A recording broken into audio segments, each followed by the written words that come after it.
రావు గారు ఇండియాకి వచ్చారు. ఆయన ఆరోగ్యం బాగాలేక అమెరికా పోయాడు. ఇండియాకి వచ్చిన తర్వాత ఆయన 14 రోజుల పోలీసు కస్టడీలో పెట్టిండ్రు. అది పక్క పెడతాం. సో అప్పటి వరకు కూడా ఎస్వి గిరి గారే ఉన్నారు సిట్ చీఫ్ గా, రైట్?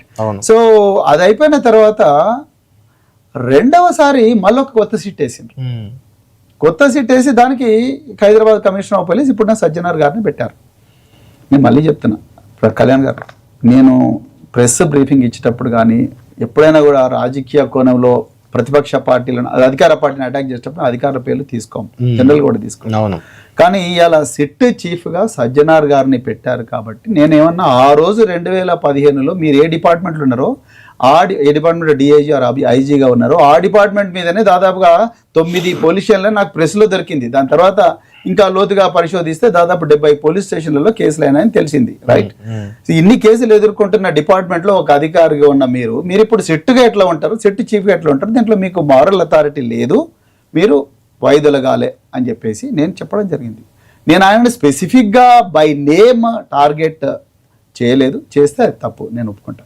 కానీ నేను ఒక డిపార్ట్మెంట్ మీద అభియోగాలు కంటిన్యూస్గా వస్తున్నాయి.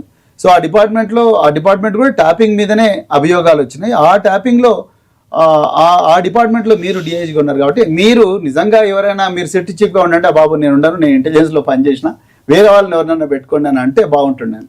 సో ఆయన్నే సిట్ చీఫ్గా ఉండి మా నాయకులు హరీష్ రావు గారిని, కేటీఆర్ గారిని, ఇంకెంతో మందిని, తర్వాత అదేవిధంగా వాళ్ళతో పనిచేసిన నాకు అన్నిటికన్నా బాధ ప్రభాకర్ రావు గారి మీద అండి.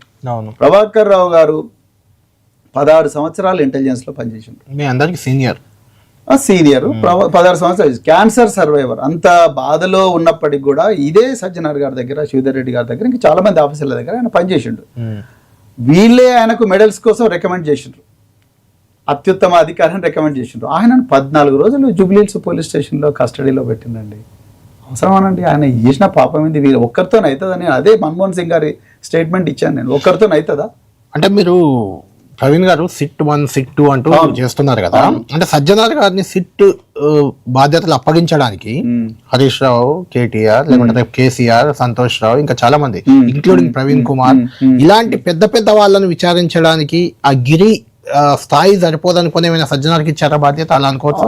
నేను అదే అనుకుంటున్నా. రేవంత్ రెడ్డి గారు అదే ఎగ్జాక్ట్లీ నేను అన్నది కరెక్ట్. రేవంత్ రెడ్డి గారు ఈ ఏసీపీలతో అయితే లేదు, వీళ్ళను పెద్ద పెద్ద రాజకీయ నాయకులను పిలిపించి సజ్జనార్ లాంటి ఉన్నత అధికారులకు పెట్టేసి వాళ్ళను ఇబ్బంది పెట్టాలి, సంబంధం లేని దానికి ఇబ్బంది పెట్టి వాళ్ళను కంటిన్యూస్గా ప్రశ్నలతో వేధించాలి. ఇది చిన్న ఏసీపీలు అయితే చేయలేరు, పెద్ద పెద్ద ఉన్నతాధికారులు అయితే చేస్తారని రేవంత్ రెడ్డి గారు అనుకున్నారేమో. నిజంగా మీరు అనుకున్నది అది దాని వెనుక ఇదే కారణం ఉందో లేదు కానీ కనిపించడం మాత్రం అలాగే కనిపిస్తుంది. ఆయన అయితే అలాగే అనిపిస్తున్నది. అందుకొరకు నేను సజ్జనార్ గారికి నేను ఇప్పటికి కూడా రిక్వెస్ట్ చేసేది ఏంటంటే, రేవంత్ రెడ్డి ఇది BRS party versus Congress party, అదేవిధంగా Revanth Reddy versus BRS party ఈరోజు నడుస్తూ ఉన్నది. రేవంత్ రెడ్డి బీఆర్ఎస్ పార్టీని ముప్పు తిప్పలు పెట్టాలని చూస్తూ ఉన్నాడు. ఎందుకంటే ఆయన ఓటుకు నోట్ ఫర్ కేసులో ఆనాడు జైలుకు పోయిండు, రకరకాల దఫాలుగా జైలుకు ఉండి 83 కేసుల్లో ఆయనకు 83 కేసులు ఆయన మీద ఉన్నాయి.